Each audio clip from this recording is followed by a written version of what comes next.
بھارت نے پاکستان پہ الزام لگایا ہے.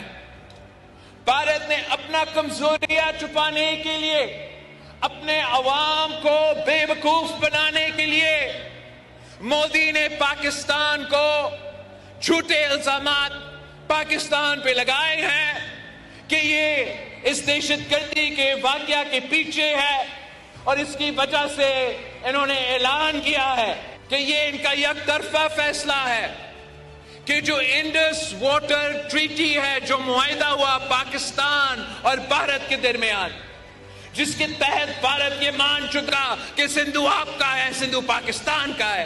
مودی نے اور ان کی حکومت نے یہ اعلان کیا کہ اب وہ یہ معاہدہ نہیں مانتے. اور میں سکھر میں اسی سندھو دریا کے ساتھ کھڑے ہو کے بھارت کو کہنا چاہوں گا کہ سندھو ہمارا ہے اور سندھو ہمارا رہے گا.